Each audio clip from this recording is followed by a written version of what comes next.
Y en el noreste de Mali, los yihadistas del denominado Frente de Liberación de Masina, leal a la organización terrorista Al-Qaeda, han cerrado 30 escuelas dejando a 2.000 niños sin clases.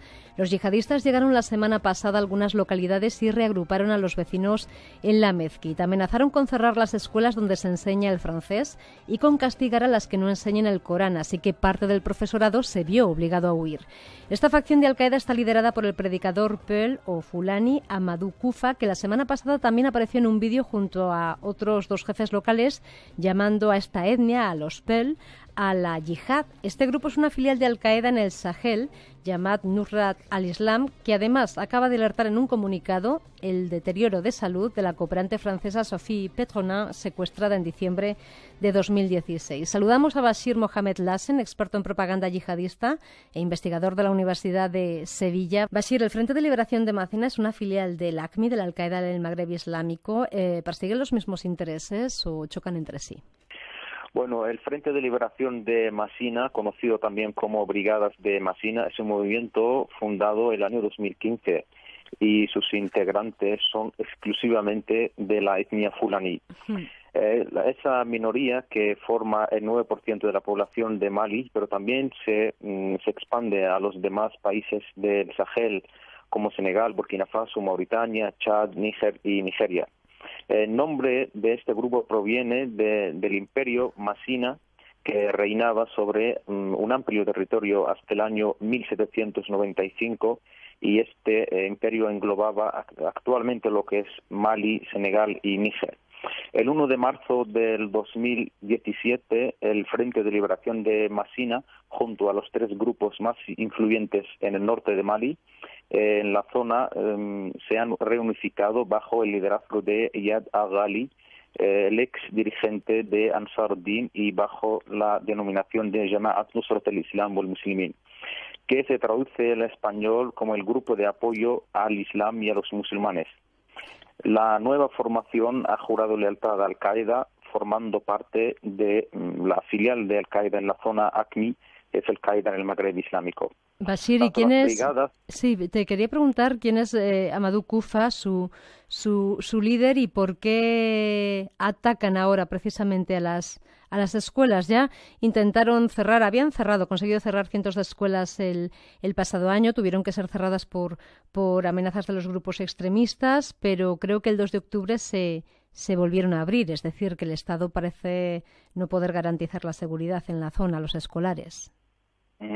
Sí, efectivamente. Amadou Kufa es el actual líder del grupo, nacido en la localidad de Mopti, en el centro de Mali, a mediados de los años 50 del pasado siglo. En esta misma población, Amadou Kufa ha trabajado como profesor en un colegio público durante más de 4 décadas, lo cual le otorgó una gran influencia en su etnia como uno de los mejores oradores en la lengua fulani. A partir de los años 2000 aproximadamente empezó a formar parte de los grupos yihadistas, y en 2010 aproximadamente se integró en las filas de Ansar Din, acabando finalmente en el año 2015 fundando su propia organización, las Brigadas de Masina. El cierre de las escuelas se produjo en poblaciones como Septi y Tobokoro, a unos 200 kilómetros más o menos al norte de Bamako, cuando los miembros de este grupo reunieron a la población en la mezquita pidiendo que se cierren las escuelas donde no se da el Corán y la Sharia.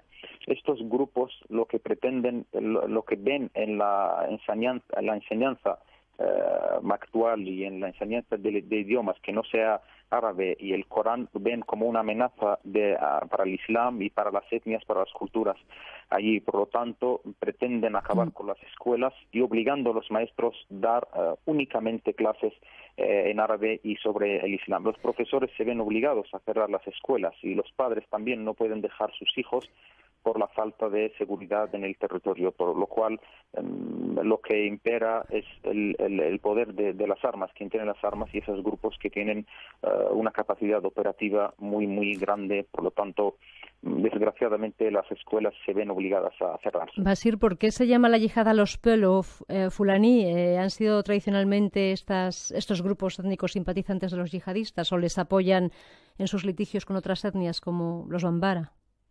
Ujú. Muy importante esa pregunta, María. Cada grupo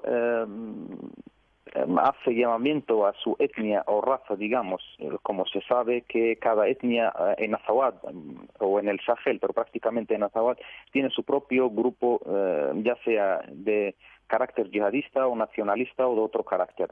Los Tuareg, por ejemplo, tienen su propio grupo yihadista que es Ansar ad-Din, los Fulan tienen también su propio grupo yihadista que es Brigadas de Masina, y los Tuareg árabes tienen también su propio grupo yihadista que es Jama'at al-Tawhid, Jama'at al-Jihad wa al-Tawhid. Cada grupo hace un llamamiento a su población con su propio idioma con el fin de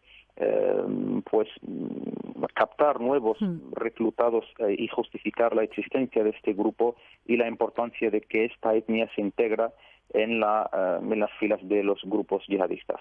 ¿Y por qué, Bashir, hemos tenido esta semana un comunicado en el que se hace referencia a la cooperante francesa? Parece ser que se habla en este comunicado del estado deteriorado de salud de esta mujer.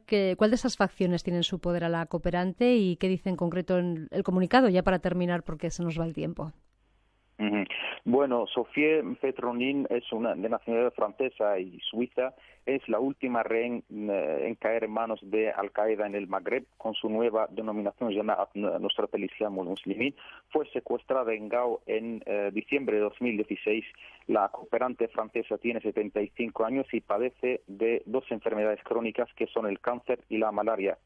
Los secuestradores advirtieron en el comunicado que has mencionado que el deterioro de su estado de salud y la organización se ha deshecho de cualquier responsabilidad que le puede pasar a Sophie. Normalmente las negociaciones entre estos grupos y los gobiernos son secretas. Incluso después de la liberación hay apartados que no pueden salir a la luz. Pero generalmente las organizaciones yihadistas piden dos cosas concretas. Primero, que es un rescate financiero de dinero, una suma importante de dinero, y segundo, que piden la liberación de presos de las organizaciones yihadistas en cárceles de países del entorno. La organización ha visto ya que la cooperante, que su deterioro de salud le puede llevar a la muerte, por lo tanto quiere quitarse cualquier responsabilidad que le puede pasar, echándole la culpa a Francia por obstaculizar las negociaciones para su liberación. Aquí cabe mencionar un detalle de que los grupos yihadistas han liberado algunas veces, aunque en muy pocos casos, algunos rehenes con casos similares a la de Sofía. Por lo tanto, espero que se libre también Sofía por los motivos del deterioro de su salud. Pues Bashir Mohamed Lassen, experto en propaganda yihadista, investigador de la Universidad de Sevilla, muchísimas gracias por acercarnos hasta Mali y hablarnos de la situación y del conflicto que existe con los grupos yihadistas. Hasta una nueva ocasión. Muchísimas gracias, María. Encantado como siempre.